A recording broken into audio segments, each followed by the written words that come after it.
quand Pilate a dit que moi je suis innocent, je ne veux pas que le sang de cet homme-là retombe sur moi dont j'ai lavé la main. Et qu'est-ce que ces personnes ont dit, ceux qui étaient là? Ils ont dit que son sang retombe sur nous et sur nos enfants. Bien-aimés, Jésus a dit aux femmes de Jérusalem, pleurez pour vous-même et pour vos enfants. Mais bien-aimés, en vérité, et c'est que pourquoi cet enfant était malade? À cause d'une alliance. Et cette alliance que j'ai banalisée. Bien-aimés, je fais partie de la lignée aussi des guérisseurs.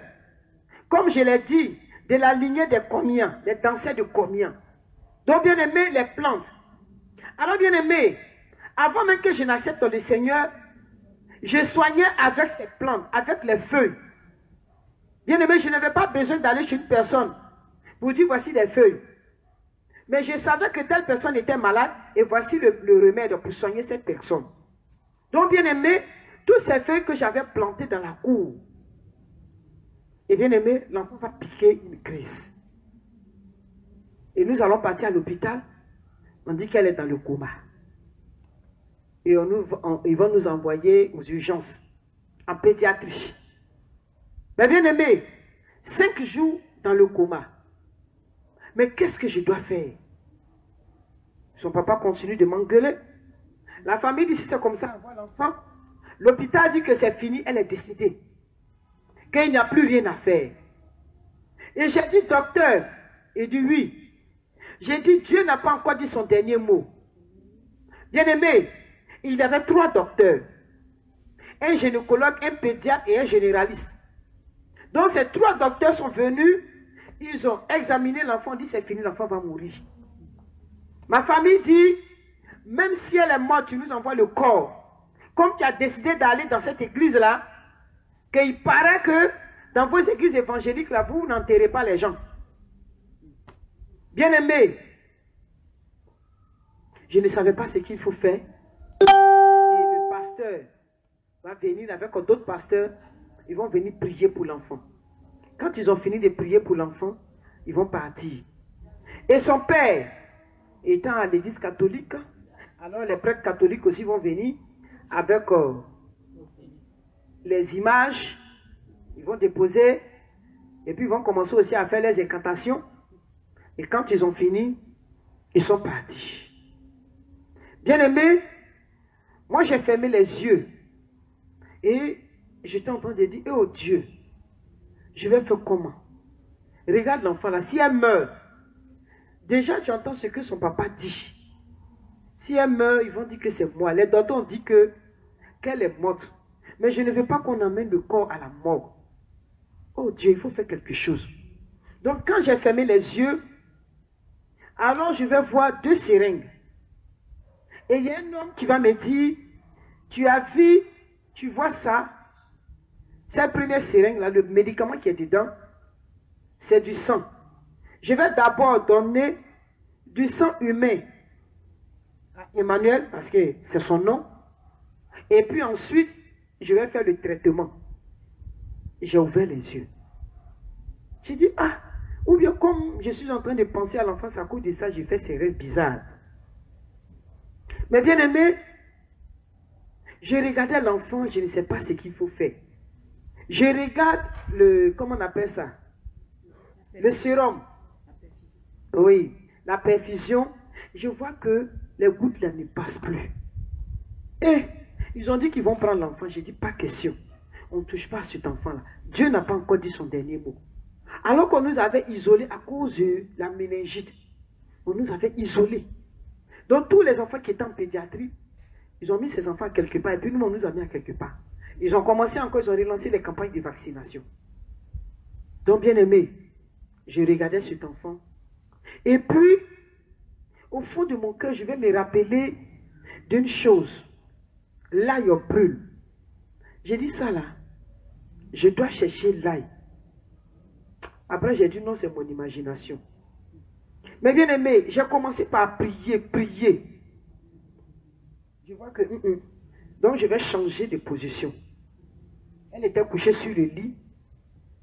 Et j'ai pris la Bible. Puisque j'avais ma petite Bible avec moi, c'est une petite Bible qu'on m'avait donnée.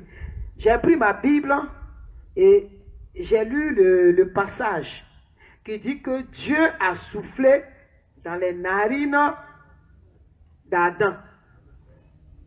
Donc j'ai lu ce passage et j'ai dit à l'Éternel que voici ce que toi-même tu as dit dans ta parole. Tu as dit que celui qui t'accepte véritablement, là, vous devenez une seule personne. Et comme je t'ai accepté que nous sommes devenus une seule personne, donc ça veut dire que toi tu es en moi. Et comme ton esprit est en moi, c'est cet esprit-là aussi que tu as donné à Adam en soufflant dans ses narines. Donc toi tu es en moi, et c'est toi qui vas souffler dans les narines de cet enfant. Et cette statue qui est là, va s'élever. Et bien aimé, c'est ainsi que j'ai soufflé dans les narines de l'enfant. Donc quand j'ai soufflé dans ses narines 3 fois, je suis allé m'asseoir. Je vois que c'est toujours la même chose. J'ai dit, ah, donc ça là, bon, je vais les appeler. Ils vont venir prendre le corps. Parce que depuis hier, quelque chose qui s'est passé, et puis bon, jusque là, il n'y a rien. Ils vont venir prendre le corps. Donc c'est au moment, je disais qu'ils vont venir prendre le corps, on a notre témoin de mariage, c'est-à-dire le témoin de mon mari, et lui étant infirmier, étant dermatologue, donc lui il est venu voir comment est-ce que les choses évoluent. Parce qu'ils ont dit qu'il a été informé que l'enfant est décédé, alors on doit prendre le corps et moi j'ai refusé. Donc quand il est arrivé, c'est lui qui va me dire, lève-toi, regarde, elle bouge. Et je suis sauté. Elle bouge. Et je suis parti à côté. Et j'ai regardé, j'ai vu que l'enfant a ouvert les yeux. Mais étant mongolien, elle regarde comme ça, d'une manière bizarre. Elle regarde d'une manière bizarre. Donc elle regardait d'une manière bizarre. Et puis, elle me fait signe. Elle fait comme ça, toi, tu es qui? Et j'ai dit, moi, elle a dit oui. Et puis j'ai dit, toi, il faut comme ça. Et puis elle dit, toi, j'ai dit non. Elle dit, toi, j'ai dit oui. Toi, tu es moi, mon enfant. Elle dit, non, non, non, c'est pas toi. Donc, bien aimé, j'ai regardé l'enfant, mais elle ne me reconnaît pas. C'est vrai qu'elle est revenue en elle, mais vraiment, c'est pas ça. Elle est devenue bizarre et elle a commencé par découper les choses. Elle attrape la perfusion, elle tire. Elle enlève le seringue, elle tire les cheveux, ses cheveux, elle tire. Tout ce qu'elle a porté, les draps, elle a commencé à griffer les gens, à mordre les gens. Et mon beau va me dire, tu as vu non? Que c'est tout ça là, les gens ont vu. Ils ont dit, elle est morte. Toi tu dis non, forcez. Maintenant tu as forcé là. Tu as forcé la main de Dieu. Regarde, est-ce que celle-là c'est l'homme? J'ai dit, j'étais découragé. J'ai dit, hé Dieu, mais comment je vais faire? Maintenant, un enfant comme ça là, je vais où avec cet enfant là? Bien aimé. Et c'est ainsi que je vais prendre l'ail. Je vais me rappeler que quand les enfants naissent, parce qu'il y a l'un de leurs grands frères aussi qui avait ce problème-là. Et puis il y a une pédiatre qui m'a dit que il faut mettre l'ail dans l'eau et tu vas donner à l'enfant, il va boire. Que c'est un petit secret que je te montre. Qu'au village, ils vont te dire que c'est enfant serpent. Et alors que c'est simplement parce que l'enfant a un problème de santé. Et c'est comme ça, bien aimé, quand j'ai fait. Et aujourd'hui, cet enfant-là, ça va.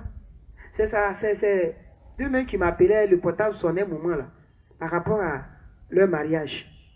Il a déjà fait la dot, donc il se prépare pour le mariage civil. Donc, bien aimé, je vais me rappeler. Et c'est comme ça, j'ai dit ça là, avant de mettre dans ta bouche, je vais mettre dans tes yeux. Ça, je ne vais pas laisser. J'ai dit avant de mettre dans ta bouche, je vais mettre dans tes yeux. Donc, bien aimé, j'ai acheté l'ail et puis j'ai mis dans ma bouche, j'ai mâché. J'ai mis dans un morceau de pain, j'ai mis dans ses yeux. Quand j'ai mis dans ses yeux, au départ, elle n'a pas réagi. Ça veut dire que j'ai dit non. Toi, tu n'as pas réagi, l'ail qui brûle comme ça. J'ai mis encore une deuxième fois. Elle n'a pas réagi. J'ai pris encore 2 tranches. J'ai marché. J'ai mis encore une troisième fois. Là, elle a crié. Elle dit, c'est quoi ça? Donc, quand elle a dit, c'est quoi? J'ai essuyé son visage, mais ses yeux étaient devenus rouges. Et quand ils sont venus, qu'est-ce que tu as mis dans ses yeux? J'ai dit, rien. Et je les observais. Ils ont dit, on sent l'odeur de l'ail. J'ai dit, moi-même, j'aime manger l'ail. Et c'est comme ça, bien aimé. L'enfant était là. Elle n'était plus agressive. Parce qu'ils ont donné un tranquillisant. Et puis, au fur et à mesure, elle a commencé par vraiment reconnaître les gens petit à petit, petit à petit. Mais seulement, elle ne pouvait pas parler. Ils ont dit qu'elle ne peut pas réfléchir parce qu'elle marchait sur la pointe des pieds. Elle ne pouvait pas réfléchir, que ce n'est pas la peine de la mettre à l'école. Et j'ai dit au docteur, celui qui a donné la vie à cet enfant, il a commencé là, il va achever. Que le Seigneur nous bénisse. Nous allons lire un passage dans le livre de 1 Pierre, le chapitre 3. 1 Pierre, le chapitre 3, à partir du verset 3. Ayez non cette parure intérieure qui consiste dans les cheveux tressés, les ornements ou les habits qu'on revêt, mais la parure intérieure est cachée dans le cœur.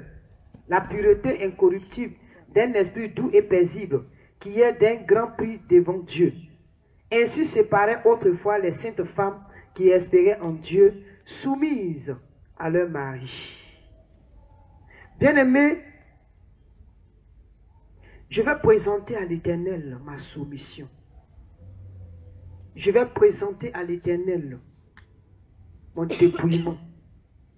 Je vais présenter à l'Éternel mon obéissance. Je vais dire à Dieu que regarde, malgré tout cela, il n'y a pas de rancœur dans mon cœur. Je ne suis pas fâché. Souviens-toi, à cause de tous ces actes, et interviens en faveur de cet enfant, afin que tous sachent que tu es le véritable Dieu. Et bien aimé, l'Éternel va se souvenir de cet enfant.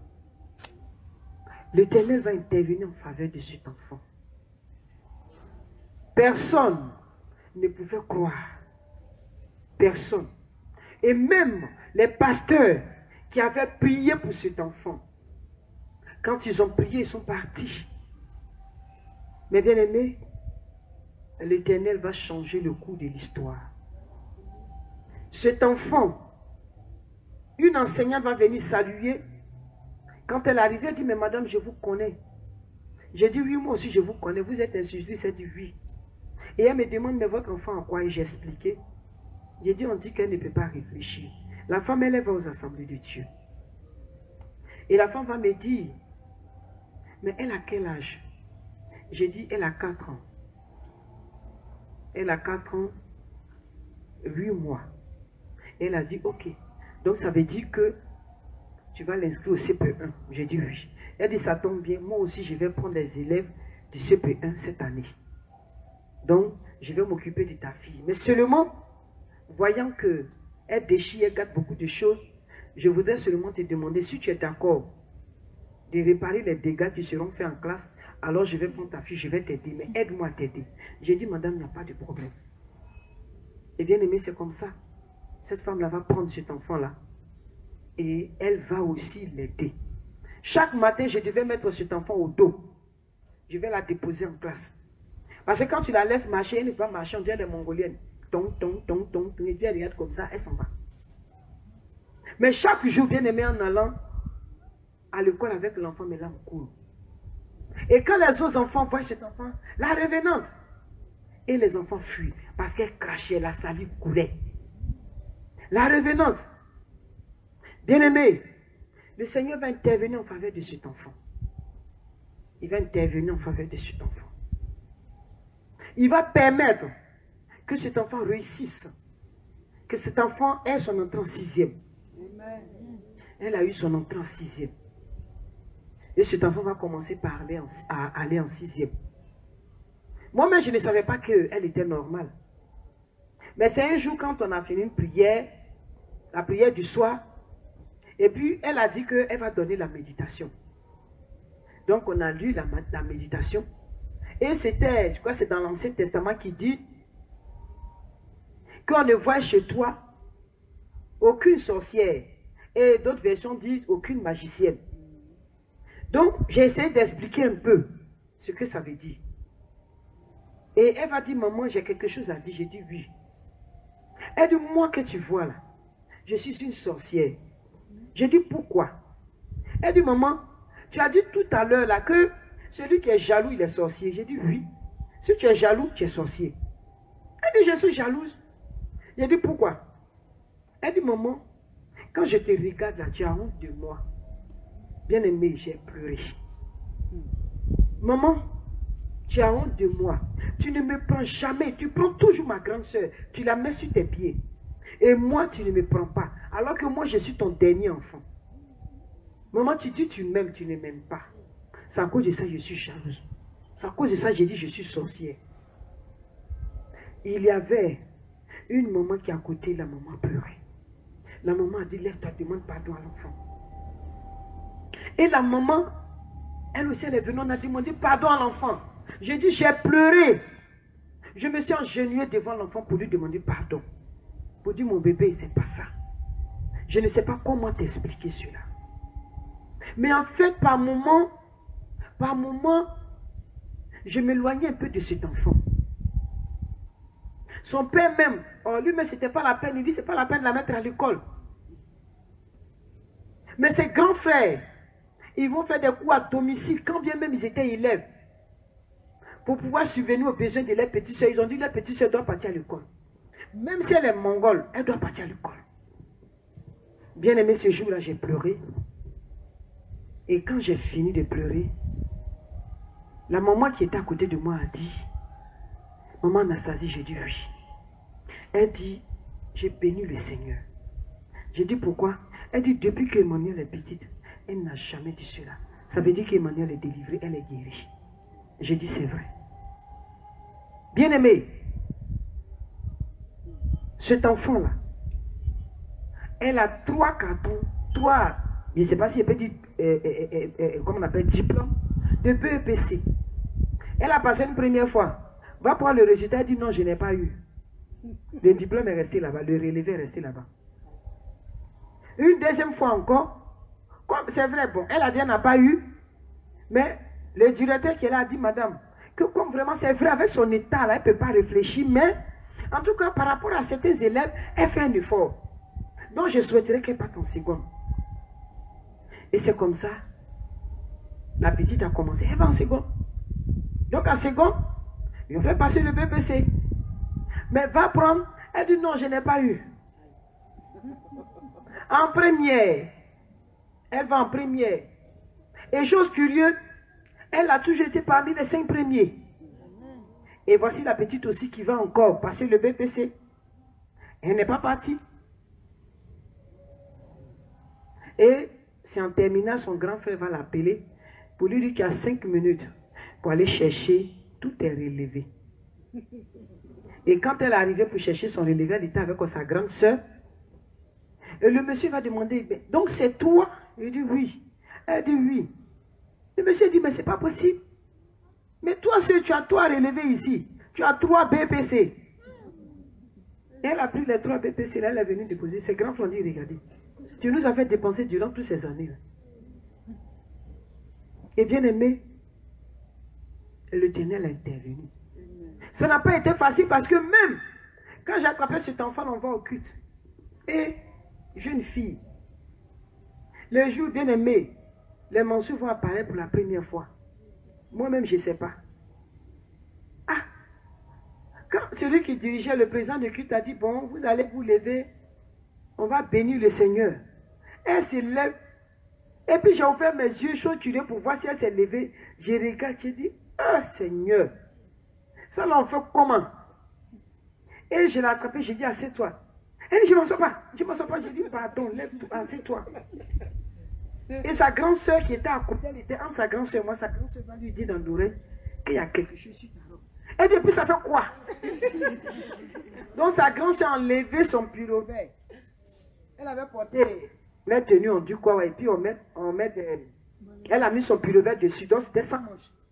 Donc elle était obligée ce jour-là de rester avec sa tenue comme ça, au culte. Elle a enlevé sa tenue là avec manche et puis elle a attaché. Sa petite soeur voulait enlever. Elle a dit, si tu enlèves, je vais te frapper devant les gens. Et puis elle a laissé. Sa grande soeur est sortie. Et sa grande soeur a dit, Emmanuel, viens voir quelque chose. Elle dit, non, je ne viens pas. Donc comme elle aime beaucoup les chips, et puis elle a présenté, elle dit, regarde, j'ai acheté ça pour toi. Il faut laisser le culte là, viens. Après là, on va aller s'asseoir à faire le culte. Donc c'est comme ça, elle est sortie. Sa grande soeur va l'accompagner dans les toilettes. Et puis sa grande soeur va laver la partie t'acheter. Et puis ça c'est resté. Elle dit, va partir. Sa grande soeur a dit non. On n'a rien envoyé. Donc elles ont commencé à se promener dans la cour du temps. Jusqu'à ce que le culte finisse. Et c'est ainsi que nous sommes partis à la maison. Et bien aimé, c'est comme ça le Seigneur va restaurer cet enfant-là. Et même quand on arrive, on dit les offrandes, elle enlève ses chaussures, elle met sur la tête et puis elle marche, elle va vers le panier d'offrandes. Donc tu vas l'attraper et puis tu vas la faire asseoir. Et bien aimé, c'est petit à petit, petit à petit, petit à petit. Et dans tout ça, ils vont l'orienter. Elle était du coup à secrétariat. Et c'est cette blanche-là, on l'a emmenée là-bas, secrétariat. Ah! Donc j'ai dit à ses frères, mais celle-là, quelqu'un qui ne sait pas parler là, secrétariat. Son grand frère dit, maman, Dieu n'est pas bête, il sait ce qu'il fait. Laisse l'enfant là-bas. Il faut la laisser. Si au niveau de l'école, ils n'ont rien dit, toi non plus ne dis rien. J'ai dit, ok, donc je n'ai rien dit.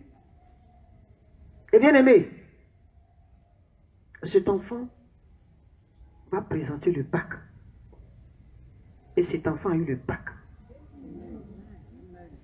Et on l'a orienté, elle est dans le tourisme hôtellerie. Mais bien aimé, les pasteurs qui ont prié pour elle. Quand j'ai vu l'un de ces pasteurs-là, il a demandé, mais et la petite? Sa femme a dit, pasteur, est-ce que si tu vois ta fille, toi tu vas la reconnaître? Il dit, oh, je vais la reconnaître. C'est parce que mon gars là, elle dit, ce que je suis en train de te dire là, je l'ai vu de mes propres yeux.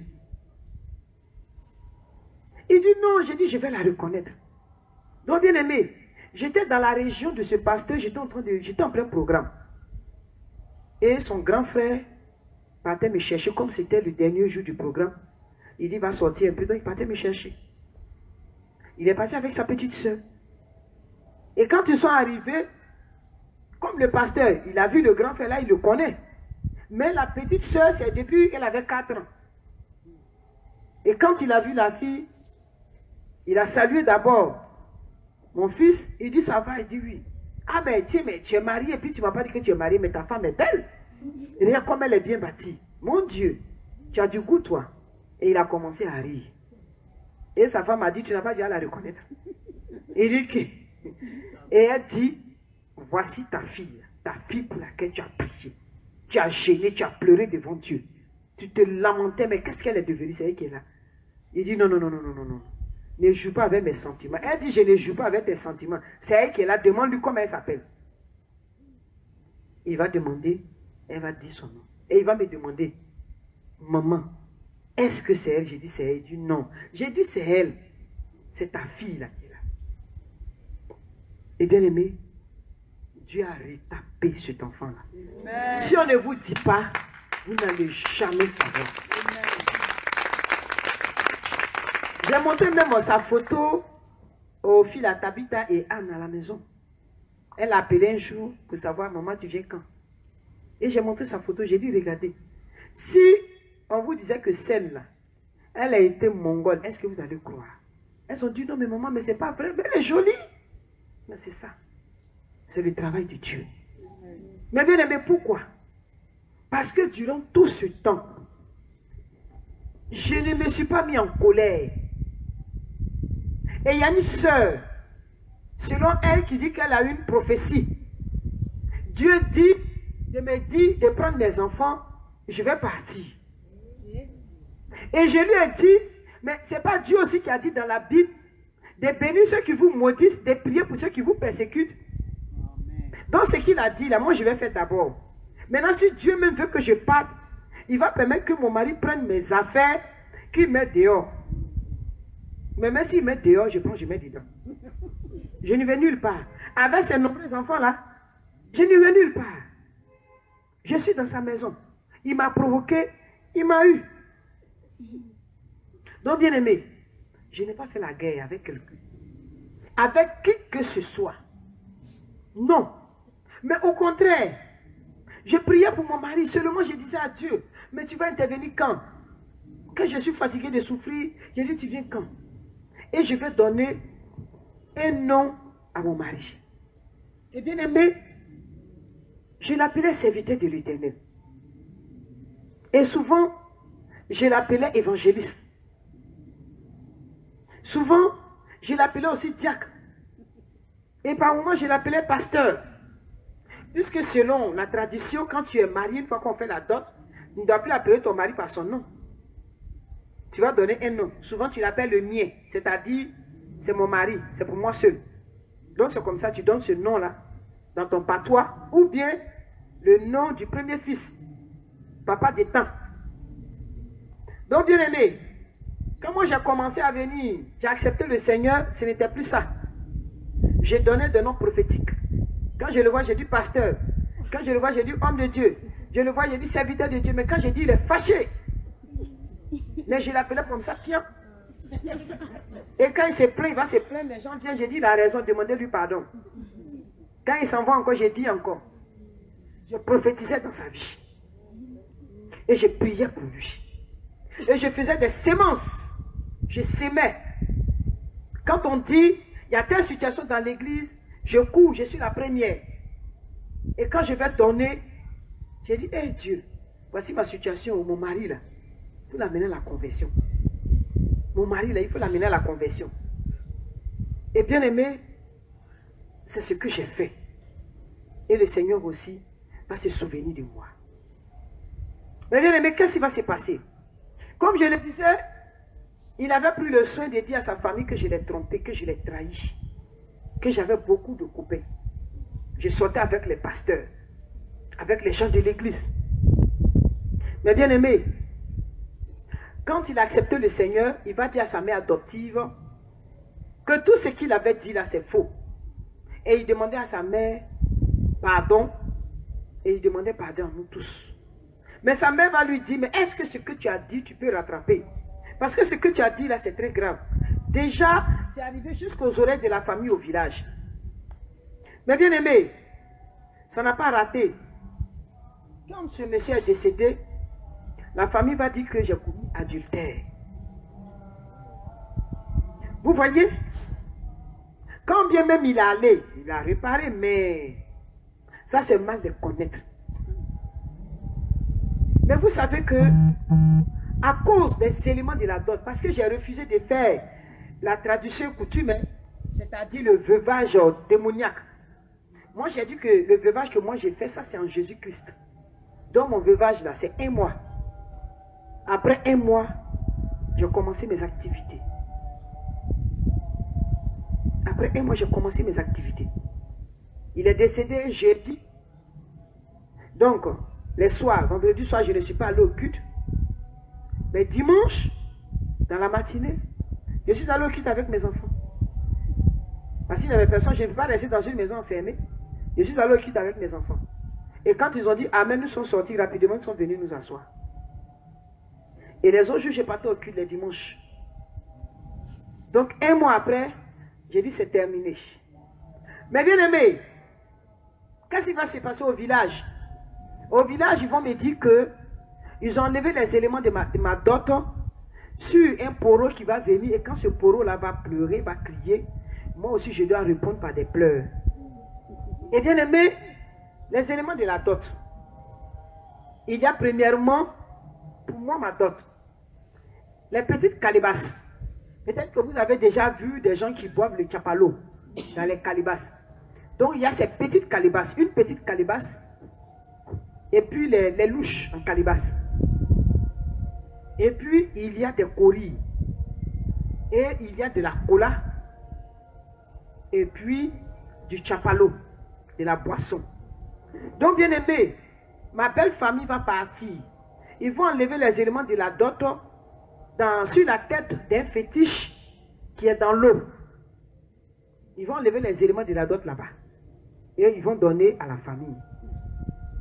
Donc c'est le jour du veuvage qu'on va me faire savoir que les éléments de la dot qu'ils ont donnés, c'est là-bas ils ont pris. Que donc, ça veut dire que même si ton mari est mort, tu es marié à la famille, alors tu es marié à ce fétiche, donc tu dois avoir encore un autre mari, c'est-à-dire les frères de ton mari. Et j'ai dit à cette tante-là, j'ai dit, il faut aller lui dire, adultère que j'ai fait là, je ne me suis pas encore repenti.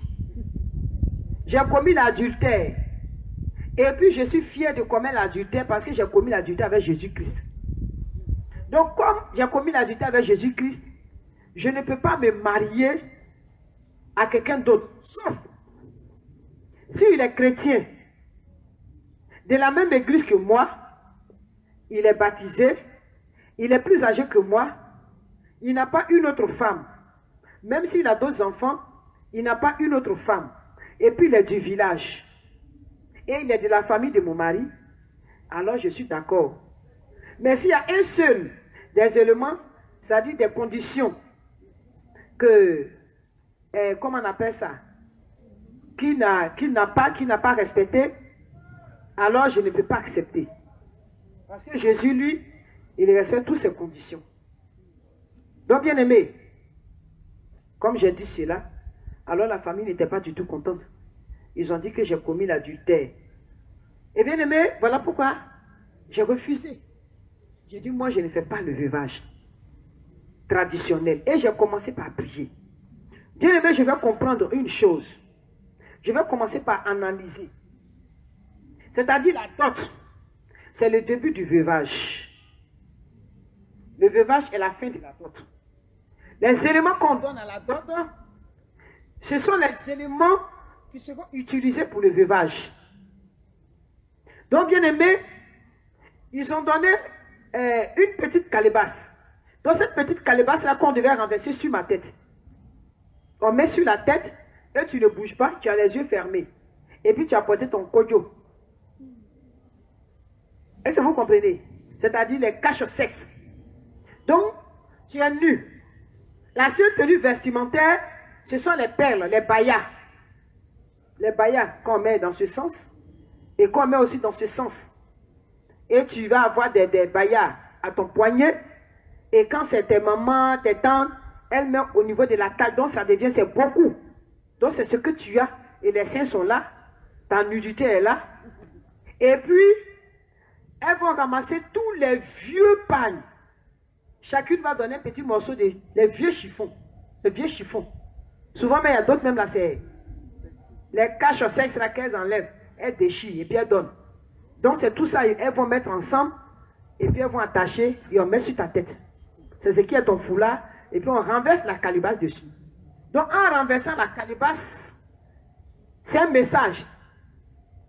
Celui qui te donnait à manger, le cultivateur, le chasseur qui te donnait la sauce à boire, n'est plus. Donc désormais, c'est la misère, c'est la pauvreté, c'est la faim. On renverse la calebasse. Bien aimé, la calebasse c'est quoi? La calebasse c'est la légèreté. Tu es légère. Tu n'es pas lourd spirituellement. Donc bien aimé, c'est cette calebasse-là. Et la louche, ça c'est la sauce. Donc quand on va faire la dot, ils ont ces deux objets-là d'abord qui sont primordiaux. Qu'ils vont donner à une de tes tantes. Et la tante, elle va montrer à toutes ses sœurs. Elles vont montrer aussi à leur tour à leurs filles. Donc tout le monde est témoin. Voici ces deux éléments qu'ils vont garder dans une maison. C'est-à-dire dans la cour familiale, maternelle ou paternelle. Et ça c'est spécialement pour toi. Le jour où tu perds ton mari, alors on fait sortir les deux. Le jour où c'est ton père qui est mort, alors bien aimé, on fait sortir une louche. Et quand on vient avec pour t'accueillir, ça veut dire que le chasseur est décédé. Donc bien aimé, voici ce qui va se passer. Et c'est ce jour-là que je vais comprendre. Et les coris, ils vont me dire que c'est synonyme de la fertilité. Bien-aimés, tout ça, ils ont donné. Et ce sont ces objets-là dont ils se servent pour accuser les enfants de Dieu devant Dieu. La cola qu'ils ont donné, ça c'est l'alcoolisme. Donc bien aimé, tous ces objets, quand ils sont rentrés dans les détails pour expliquer, pour dire que tout a été pris sur la tête de ces poros-là, donc par conséquent, ce sont ces poros, tu es marié à ces poros, et j'ai dit que je ne suis pas marié à ces poros. Donc bien aimé, je voudrais te dire une chose.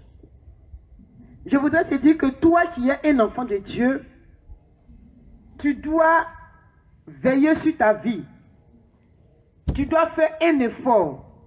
Et tu dois commencer par prier dès maintenant par rapport aux éléments de la dot. Par rapport à tout ce qui a été donné. Que ce soit l'argent, que ce soit des éléments, que ce soit la parole qui a été libérée ce jour-là, bien aimé, tu dois commencer par prier pour annuler l'influence de tous ces éléments-là dans ta vie. Il ne s'agit pas de l'homme, mais il s'agit de toi. C'est toi qui as été doté. Bon, pour ceux qui ne sont pas encore dotés, elles vont commencer par prier dans ce sens-là. Et le jour, l'Éternel va permettre, alors elles n'auront pas de problème. Donc, bien aimé, c'est vrai que pendant la cérémonie de dette, on prie. Mais il faut prendre élément par élément. Et puis, il faut détruire l'influence. Parce que chaque élément est un message. C'est un symbole, c'est quelque chose. Un message qui est donné dans le monde des ténèbres. Et bien aimé, moi j'étais marié au monde des ténèbres et à ce poro-là. À cause de la dot. Et voici que, bien aimé, j'ai décidé de me séparer. Mais à cause de ce que j'ai refusé ce veuvage, alors bien aimé, aujourd'hui, ma belle famille dit quoi? On n'a plus besoin d'elle. On ne la reconnaît plus comme notre femme. Et on ne reconnaît plus ses enfants comme nos enfants. Donc, bien aimé, je voudrais t'encourager à accepter Jésus-Christ et à prier par rapport à tout cela. Et vous savez, bien aimé, je disais ici que mon mari, dans son enfance, il avait piqué une crise. La méningite, et ça fait qu'il avait un problème au niveau du cerveau. Il était devenu un peu bizarre. C'est-à-dire qu'il faisait le contraire de tout. Mais bien aimé, ils vont dire à cet homme-là que toi, tu ne peux pas avoir d'enfant. Voici comment je vais comprendre le message. Quand j'ai commencé par interroger Dieu, ils vont dire à cet homme, toi, tu ne peux pas te marier. Et cet homme s'est marié. On dit, toi, tu ne peux pas faire enfant. Et il a eu des enfants. On dit, même si tu as eu un enfant, toi, tes enfants ne peuvent pas réussir. Et Dieu aussi va bénir ses enfants. Et bien aimé, quand il a accepté Jésus-Christ, cet homme-là, le Seigneur va restaurer son cerveau. Et il va commencer par détruire cette mauvaise fondation. Parce que déjà, la fondation qui va rattraper la dernière, lui, il a eu la méningite, elle aussi, elle a eu la méningite. Donc, quand il a accepté le Seigneur, on a commencé par prier pour détruire la fondation de la maladie. Et c'est ainsi que, bien aimé, l'Éternel aussi va nous exaucer. Et aucun des enfants n'a piqué cette crise. Mais Dieu va bénir cet homme. Après avoir détruit la fondation et séparé les enfants de sa personne, de la famille, et couper tous les liens de sang et le cordon ombilical. Mais bien aimé, sa famille ne peut plus imposer quoi que ce soit aux enfants. Ma famille aussi ne peut plus imposer quoi que ce soit aux enfants. Quand il y a quelque chose, un événement, on dit non, on vous informe. On vous informe. Donc ce sont les enfants eux-mêmes qui décident. Bien aimé, les enfants vont me demander, mais pourquoi les autres, aux autres, ils imposent, on dit fais ça. Bon, ils ont constaté que eux, à leur niveau, on dit non, on vous informe. Et je leur ai dit que c'est le cordon ombilical qui est coupé. Donc sur quoi ils vont s'appuyer, ils vont se focaliser pour vous faire du mal. ou même pour vous imposer quoi que ce soit. Votre nom n'est plus dans les régimes de condamnation. Donc, bien aimé, voici comment cet homme-là a accepté de prier pour ses enfants. Nous avons conjugué nos efforts et nous avons prié pour ses enfants. Mais bien aimé, les gens étaient surpris de voir que cet homme comme ça là, il a eu des enfants. Bien aimé, même moi-même quand je suis auprès de ses enfants, souvent les amis leur demandent, les collègues de service, quand il dit, ah voici notre maman, il regarde, il dit, donc c'est ta maman qui est là. Il dit, oui, c'est celle qui m'a mise au monde, c'est elle qui est là. Il dit, ah Joe, on ne dirait pas, hein. J'ai dit, c'est normal. C'est normal. C'est comme ça, quelque chose comme ça, Dieu fait sortir les bonnes choses. Donc, bien aimé, le Seigneur va intervenir. Et c'est seulement ces enfants-là qui vont réussir dans cette famille. Amen. La famille paternelle. C'est seulement ces enfants qui vont réussir dans cette famille. Pourquoi? À cause de la destruction de la fondation. Parce qu'il voulait se focaliser sur la fondation pour détruire ses enfants. Donc, bien aimé, je voudrais te dire que, en tant qu'épouse de Jésus-Christ, pour être véritablement son épouse épanouie spirituellement, il faut détruire la mauvaise fondation. Il faut te séparer d'avec tout ce qui ne glorifie pas le nom de l'Éternel. Il faut faire un sacrifice. Le prix à payer pour bénéficier de tous ces avantages spirituels-là, c'est la soumission et c'est l'obéissance. Bien aimé, je ne parle pas de ces femmes qui ont un comportement caméléon. C'est-à-dire, elles sont dehors, l'humilité les caractérise. Mais quand elles sont dans la maison, ce sont elles qui portent la culotte. Elles bastonnent même leur mari. Je ne parle pas de ces femmes-là. Tu es en train de maudire tes propres enfants. Je parle de celles qui sont soumises, que ce soit à la maison, que ce soit dans la maison, que ce soit dans l'église, que ce soit même partout, soumises. Elles sont en train de prier. Bien-aimés, moi j'ai continué de prier pour l'église, pour mes frères et sœurs, pour toutes ces personnes-là même qui m'ont persécuté. Et je continue de prier pour mon église qui me persécute à cause de la vérité qui est prêchée. Je continue de prier. Je ne vais pas me lasser de prier. La Bible dit de prier sans cesse. Je ne sais pas quand l'Éternel va intervenir en leur faveur. Mais je suis convaincu d'une chose, que cela aura lieu. Un jour, au moment favorable. Donc, bien aimé, le prix à payer pour que ton mari aussi soit gagné au Seigneur, c'est ton caractère, c'est ton obéissance, c'est ta soumission, c'est ta persévérance, c'est ta détermination. Il faut avoir le regard fixé sur Jésus-Christ. Donne-lui toujours raison. Je n'ai pas dit de priver ton mari de son droit d'homme. Moi, je l'ai fait, c'est une seule fois. Parce que tout simplement, ce jour-là, j'en avais marre. Mais à chaque fois, je disais à l'Éternel, regarde, malgré ce qu'il me fait subir, je souffre, mon cœur souffre. Je ne suis pas dans la joie. Parce que, bien aimé, quand ton mari même n'a pas préparé le terrain avec des belles paroles, avec des caresses, bien aimé, tu as des maux de ventre. Oui, tu as des maux de ventre quand tu vas avec ton mari. Quand c'est d'une manière brutale, là, tu as des maux de ventre. Vous êtes femme. Je connais, vous connaissez. Au moins une fois dans ta vie, c'est arrivé. Toi, tu n'es pas prêt, lui, il dit qu'il veut. Donc, d'une manière brutale. Et souvent même là, il viole même les femmes. Ça, c'est un vol devant Dieu. Il doit se repentir parce que tu voles. On ne t'a pas donné, puis tu voles. Tu prends de force là, c'est un vol. Donc, bien aimé, il faut vraiment être une épouse exemplaire. Il faut être une épouse exemplaire. Il faut persévérer dans la prière. Tu verras ce que Dieu fera pour toi. Je suis convaincu que Dieu le fera. Il attend quelque chose. Un acte que toi tu dois poser. C'est en fonction de ton caractère. Bien aimé, moi je n'ai pas dit à mon mari, il faut accepter Jésus. Je ne l'ai jamais dit ça. Pour dire, allons. Je n'ai jamais fait. Je ne l'ai pas fait. C'est lui-même qui s'est levé. Un dimanche, je partais au culte. Il dit, attends-moi. Il dit, tu vas où? Il dit, aujourd'hui, on va ensemble. J'ai dit, où vas-tu ton église ici? Non, non, non. Je te suis. Où tu vas là? Je suis derrière toi. J'étais tellement content, mais j'ai fait semblant. Et nous sommes partis. Bien-aimé, je n'ai pas dit à mon époux, allons.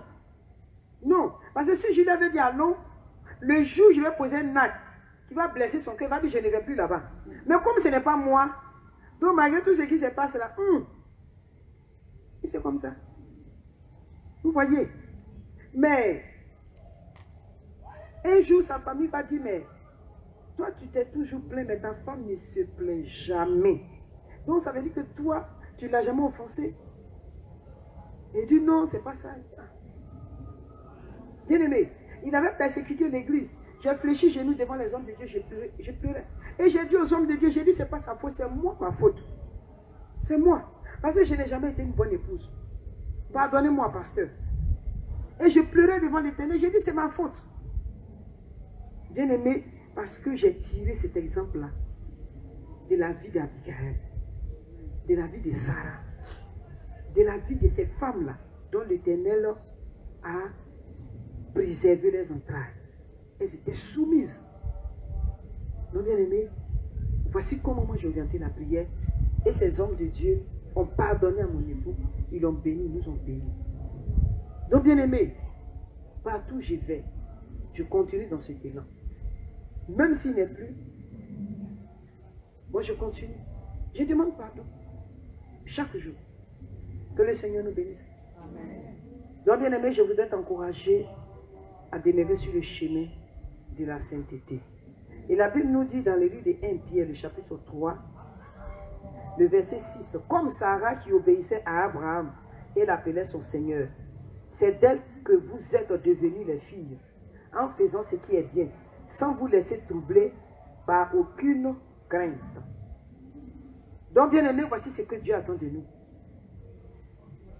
Nos maris sont des autorités, alors nous devons les respecter en tant qu'autorité. Nous devons être soumis en tant qu'autorité. Bien aimé, persévérons dans la prière. Nous devons obéir à l'Éternel des armées. Nous devons aussi obéir à nos époux. Mais lorsque nous sommes face à certaines réalités, alors demandons à Dieu, lui qui est le seul juste juge, il va juger.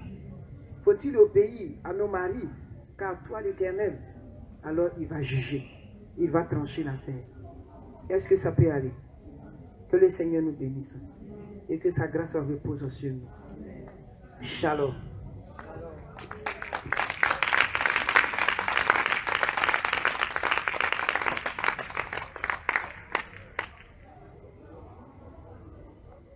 Nous allons prier pour dire merci à l'Éternel pour ce moment. Nous prions. Merci Éternel pour ce moment. Merci divin roi. Merci admirable conseiller. Merci tendre Père pour tous tes hauts bienfaits. De ce que Papa tu as permis que nous puissions encore écouter et être édifiés. Merci notre Dieu, notre roi, de ce que Père, ce témoignage que nous venons d'entendre a déjà une influence positive dans notre vie. Et Père, au sortir de ce programme, que nous soyons des femmes renouvelées, des femmes transformées, prêtes pour le ciel. Merci divin roi, parce que tu règnes. Au nom de Jésus que j'ai prié. Amen. Amen.